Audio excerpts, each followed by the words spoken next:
रामगढ़ उपचुनाव का रण जीतने के लिए यूपी और एनडीए दोनों ने झोंकी ताकत। बड़े नेता चुनाव प्रचार में उतरे। मुख्यमंत्री हेमंत सोरेन ने भी किया प्रचार। रांची में सांसद खेल महोत्सव का हुआ समापन। राज्यपाल सीपी राधाकृष्णन ने ग्रामीण खेल प्रतिभाओं को तराशने पर दिया बल। नवंबर-दिसंबर में खेल महोत्सव का दूसरा भाग। गोड्डा में रोजगार सृजन मेला का आयोजन। देशी विदेशी कंपनियों ने अभ्यर्थियों का लिया साक्षात्कार। युवाओं में दिखा उत्साह।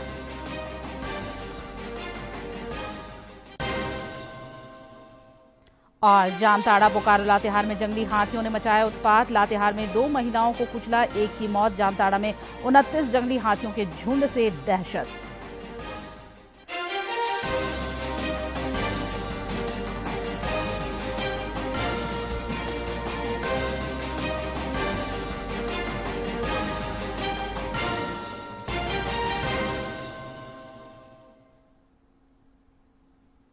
नमस्कार, खबरें झारखंड में आपका स्वागत है। मैं हूं निशा दीपिका सोरेन और अब समाचार विस्तार से। मराठा साम्राज्य के संस्थापक छत्रपति शिवाजी की आज जयंती मनाई गई। प्रधानमंत्री नरेंद्र मोदी ने छत्रपति शिवाजी को उनकी जयंती पर श्रद्धांजलि अर्पित करते हुए कहा कि उनका साहस और सुशासन पर जोर हमें प्रेरित करता है। पीएम मोदी ने एक वीडियो भी साझा किया।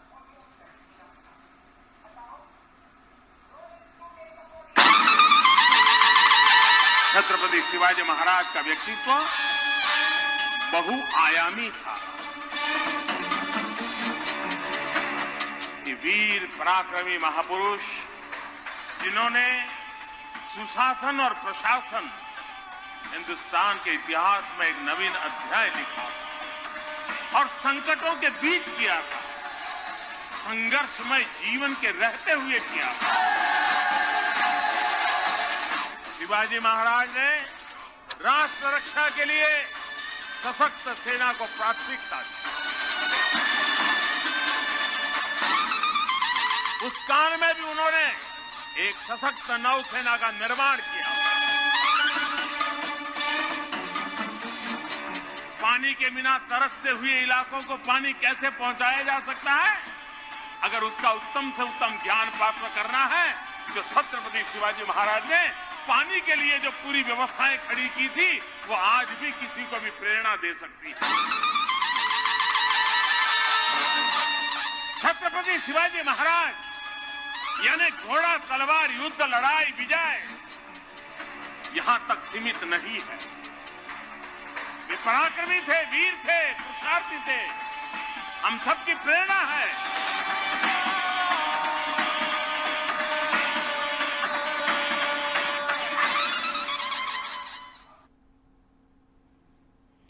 केंद्रीय गृह मंत्री अमित शाह ने आज पुणे में शिवाजी महाराज के इतिहास को दर्शाने वाले शिव सृष्टि पार्क के पहले चरण का लोकार्पण किया। इस मौके पर कई गणमान्य लोग उपस्थित थे।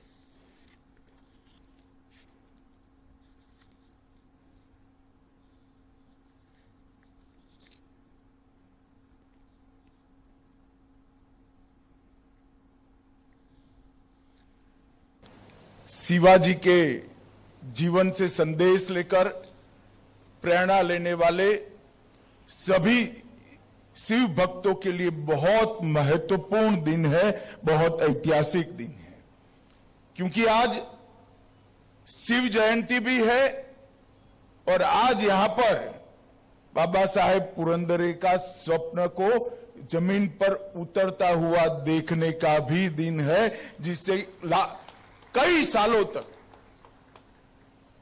महाराज छत्रपति शिवाजी महाराज के यशोगान को यह भूमि करती रहेगी। और मेरे लिए, मेरे जैसे व्यक्ति के लिए ये सौभाग्य का पल है कि ये ट्रस्ट ने इस महत्वपूर्ण काम के लिए मुझे जुड़ने का मौका दिया और मेरे लिए ये बहुत सौभाग्य की बात है। इधर झारखंड में भी छत्रपति शिवाजी की जयंती पर उन्हें नमन किया गया।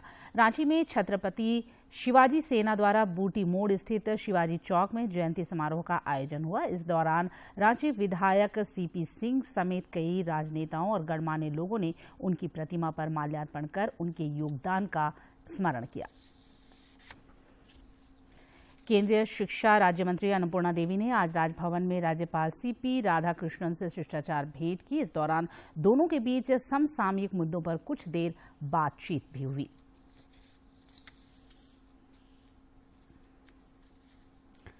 रामगढ़ उपचुनाव का रण जीतने के लिए यूपीए और एनडीए दोनों ने अपनी पूरी ताकत झोंक दी है। बड़े नेता भी चुनाव प्रचार में उतर गए हैं। मुख्यमंत्री हेमंत सोरेन ने आज रामगढ़ के गोला में यूपीए प्रत्याशी के समर्थन में चुनाव प्रचार किया।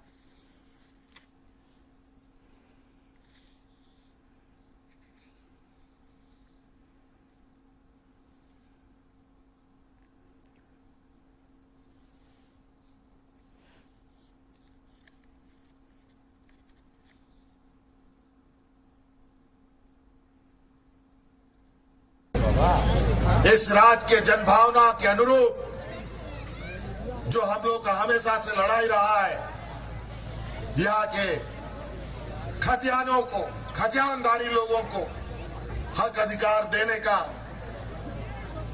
और यहाँ के आदिवासी मूल वासियों को मजबूत करने का, आज कोई कसर ये सरकार नहीं छोड़ रही।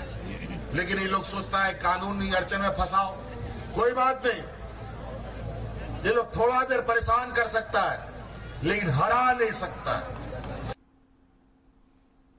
गौरतलब है कि रामगढ़ विधानसभा उपचुनाव के सिलसिले में आगामी 27 फरवरी को मतदान होना है, जबकि मतों की गिनती 2 मार्च को कराई जाएगी। चुनाव प्रचार के लिए प्रत्याशियों के पास अब काफी कम समय बचा है। ऐसे में सभी दलों के शीर्ष नेता लगातार चुनाव प्रचार को लेकर रामगढ़ विधानसभा क्षेत्र में भ्रमणशील हैं। भाजपा, कांग्रेस और आजसू पार्टी के कई कद्दावर नेता चुनाव प्रचार में जुटे हैं। झारखंड मुक्ति मोर्चा का कांग्रेस प्रत्याशी को समर्थन प्राप्त है, वहीं भाजपा आजसू पार्टी के उम्मीदवार को समर्थन दे रही है।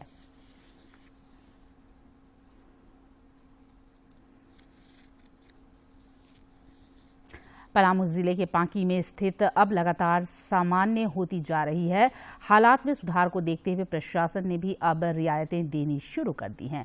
आज सुबह 10 बजे से पलामू में इंटरनेट सेवा बहाल कर दी गई, जो पिछले कई दिनों से ब्लॉक थी। प्रशासन ने लोगों से सोशल मीडिया के इस्तेमाल में सावधानी बरतने की अपील की है, ताकि कोई भ्रम की स्थिति पैदा न हो। इधर सांसद सुनील कुमार सिंह ने आरोप लगाया है कि प्रशासन ने पांकी मामले को समय रहते नहीं सुलझाया, जिस कारण हालात बिगड़े। तो दिन में आप भय क्रिएट कर रहे हैं ना, रिलैक्स देके 2 घंटा 3 घंटा रिलैक्स देके खोलना चाहिए ना दुकान। इस तरह से तो बंद करके भय का वातावरण बना रहे हैं। एक बच्चा कोई एडमिट कार्ड लेके बेचारा आया तो शौचालय करने गया, उसको उठा लिए। घरों को तोड़ के महिलाओं को पीट रहे बिना महिला पुलिस के। तो ये अत्याचार है हिंदुस्तान में। पेयजल और स्वच्छता मंत्री मिथिलेश ठाकुर ने सभी क्षेत्रों के समावेशी विकास पर जोर दिया है। उन्होंने कहा कि विकास का लाभ सबों को मिलना चाहिए।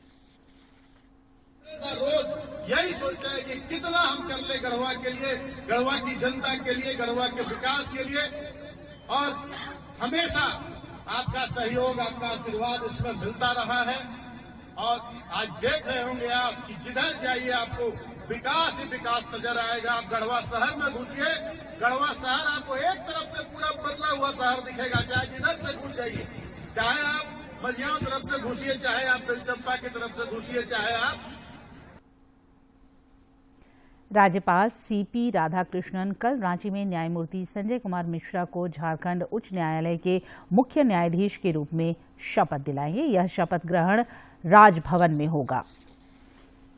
झारखंड उच्च न्यायालय के 14वें मुख्य न्यायाधीश के रूप में न्यायमूर्ति संजय कुमार मिश्रा की नियुक्ति की अधिसूचना केंद्रीय विधि एवं कानून एवं न्याय मंत्रालय के द्वारा जारी की गई है। कल महामहिम राज्यपाल सीपी राधाकृष्णन के द्वारा राजभवन के बिरसा मंडप में 11 बजे उन्हें मुख्य न्यायाधीश के रूप में पद एवं गोपनीयता की शपथ दिलाई जाएगी। प्रधानमंत्री नरेंद्र मोदी इस महीने की 26 तारीख को मन की बात कार्यक्रम के जरिए देशवासियों के साथ अपने विचार साझा करेंगे। प्रधानमंत्री ने इस कार्यक्रम के लिए लोगों से अपने सुझाव भी देने का आग्रह किया है।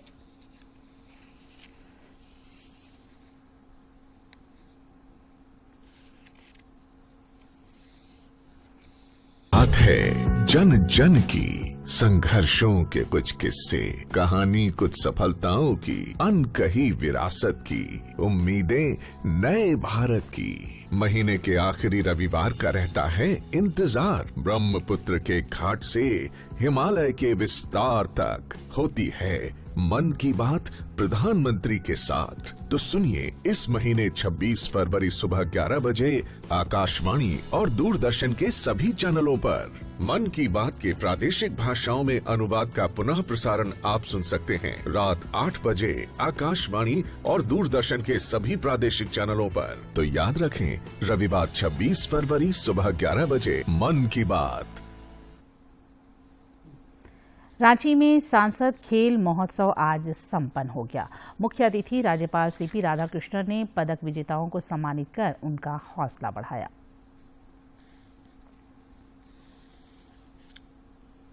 रांची में आयोजित 3 दिवसीय सांसद खेल महोत्सव का रविवार को समापन हुआ।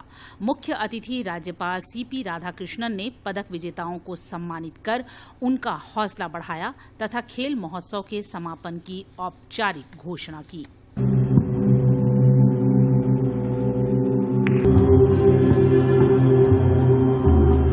धन्यवाद।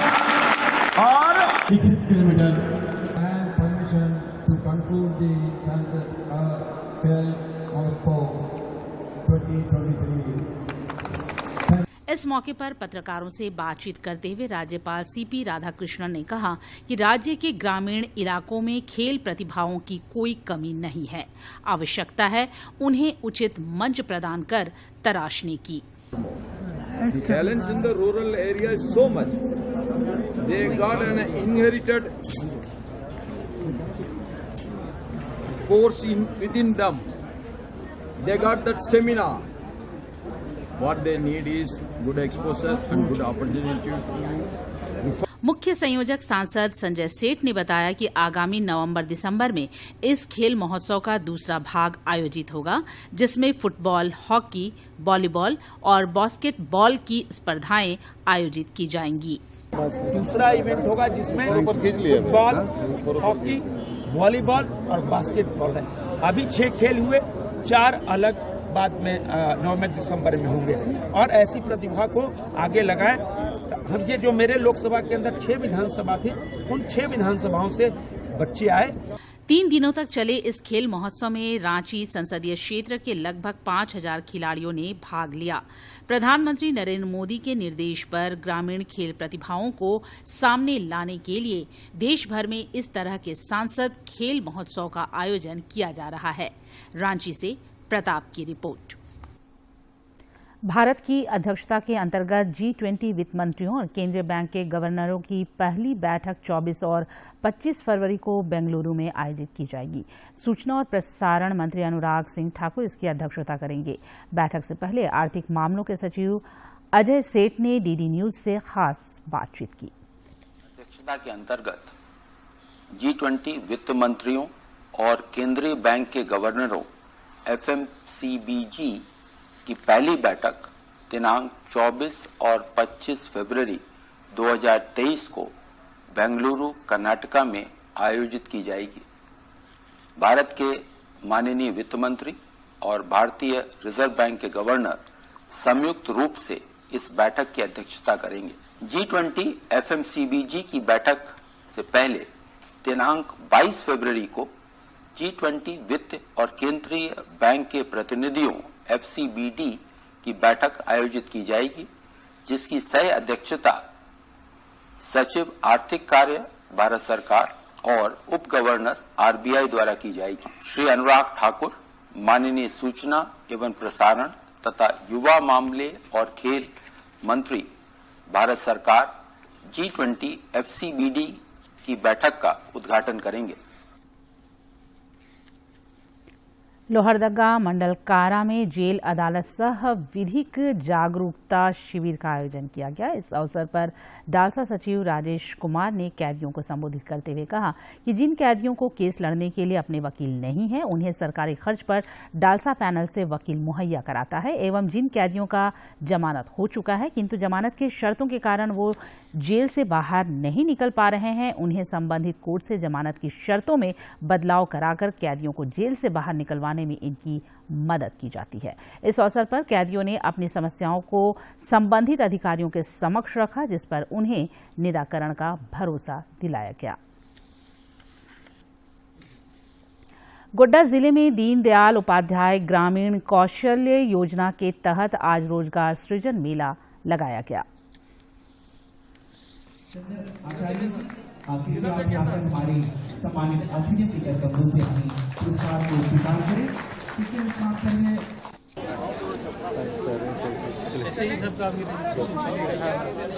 बेरोजगार युवक युवतियों के लिए एक अच्छा अवसर है, जिसमें उनको एक मौका मिल रहा है। जिला प्रशासन और JSLPS और DDU-GKY के अंतर्गत में जो कार्य होता है, कुल यहाँ पर 19 कंपनियाँ आई हैं अलग अलग जगह से, और 19 कंपनियों का अलग अलग अपना क्वालिफिकेशन है, उसके अनुसार में वो लोग काम कर रही हैं। और कुल इनका जो सोच है कि आज कम से कम जितने ज़्यादा से ज़्यादा बच्चे को है, कोई लिमिट नहीं है कि इनका नहीं है। जैसे अभी जिस जापान जाएंगे आप लोग? नहीं, हमारे लिए इंडिया ही ठीक है। इंडिया में जॉब ले एकदम कोई जापान अपन, India is best. India is the best. Yes man. Navodaya alumni association of Jharkhand Naaz की ओर से आज रांची के खेलगांव स्थित स्टेट म्यूजियम में अलुमिनी मीट नाज उत्सव का आयोजन किया गया। इस मौके पर पूरे झारखंड के नवोदय विद्यालयों के नए पुराने छात्र मिले और अपनी खट्टे मीठे यादों को साझा किया।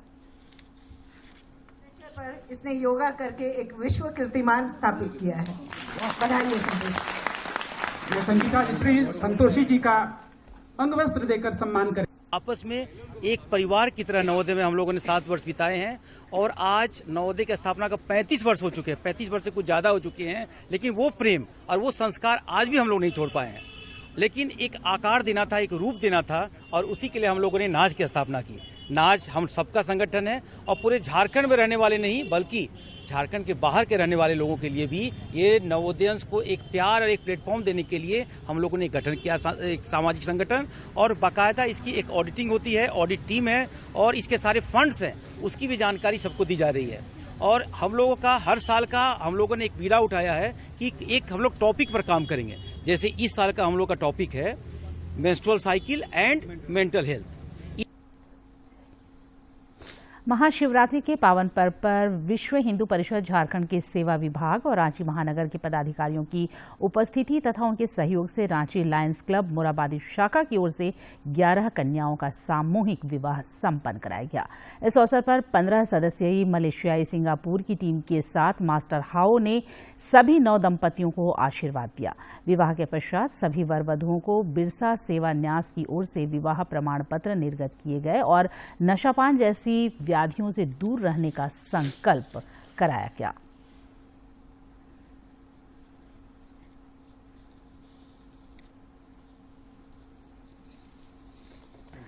राज्य के सभी जिलों में न्यूनतम तापमान तेजी से बढ़ रहा है, साथ ही अधिकतम तापमान में भी वृद्धि हो रही है। पिछले 24 घंटे के दौरान डाल्टनगंज में अधिकतम तापमान 32.1 डिग्री सेल्सियस रिकॉर्ड किया गया, जबकि गढ़वा में न्यूनतम तापमान 13.8 डिग्री सेल्सियस दर्ज किया गया। संताल परगना में भी तापमान में वृद्धि दिख रही है। देवघर में न्यूनतम तापमान 15.2 डिग्री सेल्सियस दर्ज किया गया। मौसम विज्ञान केंद्र रांची के वैज्ञानिकों ने बताया है कि अगले 5 दिनों तक न्यूनतम तापमान में किसी बड़े बदलाव की उम्मीद कम है। राज्य के कुछ हिस्सों में आसमान में आंशिक रूप से बादल छाए रह सकते हैं। और अब एक नजर डालते हैं प्रमुख शहरों के आज के तापमान पर।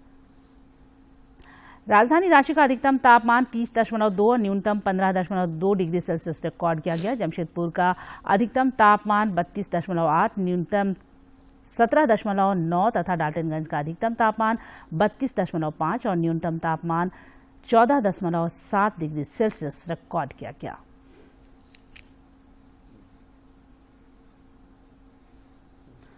प्लास्टिक और धातुओं के बढ़ते वर्चस्व के बाद भी परंपरागत बेंत के बने सामानों ने आज भी अपनी पहचान नहीं खोई है। रांची का एक परिवार 3 पीढ़ियों से बेंत तराश रहा है।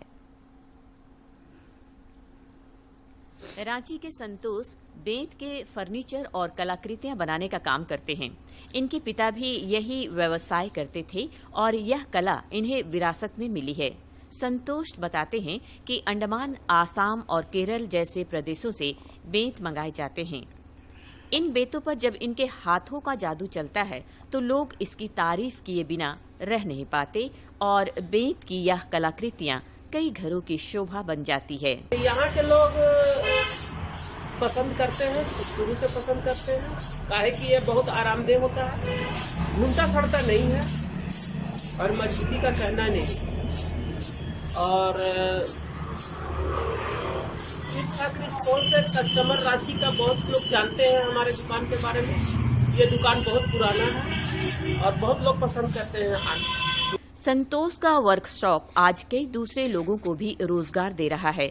पिछले 25 वर्षों से यहाँ काम कर रहे सुरेंद्र बताते हैं कि जब खरीदार उनकी कला की तारीफ करते हैं तो उन्हें अजीब सी खुशी मिलती है। सब सुंदर बनाते हैं, लोग देखते हैं तो उन्हें अच्छा लगता है कि सामने माल बन रहा है, बढ़िया माल बन रहा है।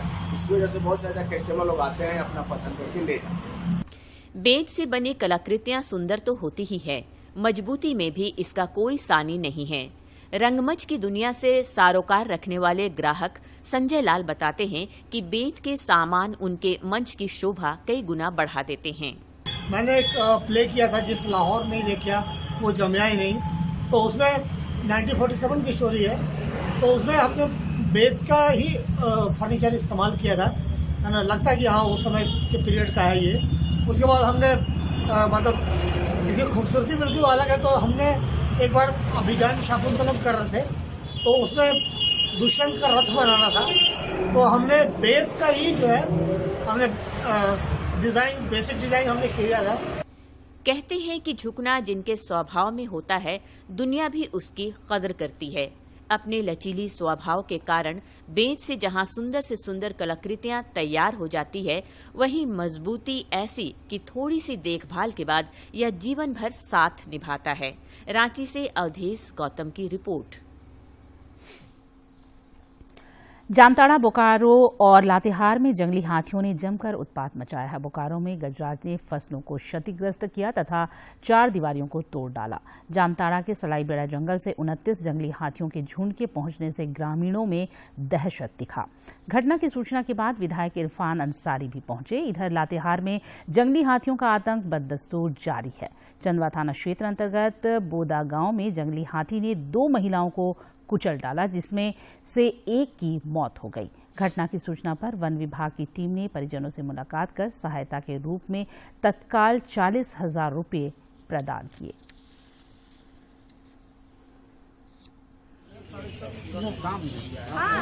प्रकोप है, दोनों जगह जो है तो गश्ती चल रहा है। इसी बीच में अचानक के जो है तो निकल चुकी थी, आ रही थी और उसी में पकड़ा गई। इसमें जो है तो उसका हाथी के चपेट में आ गया।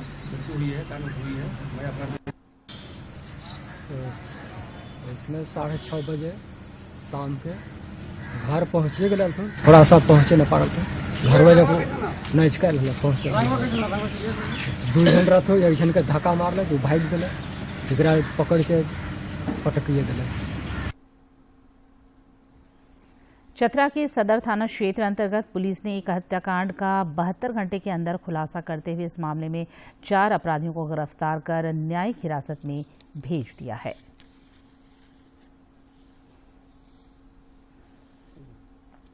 श्री कृष्ण के अनुयायियों द्वारा संचालित संस्थान इस्कॉन के सौजन्य से आज रांची में हरे कृष्ण उत्सव का आयोजन किया गया, जिसमें संत ऋषभदास के मानवता एवं प्रेम के सिद्धांतों पर चर्चा की गई। मौके पर गुरुकुल के छात्रों द्वारा नुक्कड़ नाटक के माध्यम से मन को दिग्भ्रमित करने वाले सांसारिक वस्तुओं को दर्शाया गया। प्रवक्ता रुक्मणी दास ने चरित्र निर्माण को मनुष्य, समाज और देश के लिए अहम बताया। महामंत्र के द्वारा तो फिर वही हमारा दोस्त बन जाता, माध्यम बनता है कि भगवान उसके माध्यम से हमें अपने धाम में ले जाएं।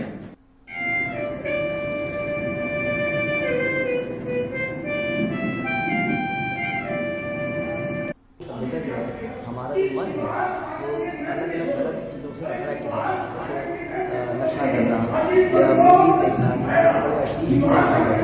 जो आगे पद्धति करेगा जब व्यक्ति भागवत का पढ़ता है हरे कृष्ण नाम का जप करता है तो उसका मन नियंत्रण आता है और जब मन नियंत्रण आता है तो उसका चरित्र का रियल डेवलपमेंट तक होता है और जब चरित्र का डेवलपमेंट हो जाता है तो समाज अपने आप ही सुधर जाता है, राष्ट्र सबसे आगे अपने आप ही पहुंच जाता है। झारखंड उच्च न्यायालय के न्यायाधीश न्यायमूर्ति डॉक्टर एस.एन. पाठक के द्वारा आज खूंटी जिला अंतर्गत कर्रा प्रखंड की किसान पाठशाला में प्रशिक्षण केंद्र का उद्घाटन किया गया। किसान पाठशाला के माध्यम से क्षेत्र में कृषि विकास और किसानों के कल्याण पर खास जोर दिया जा रहा है।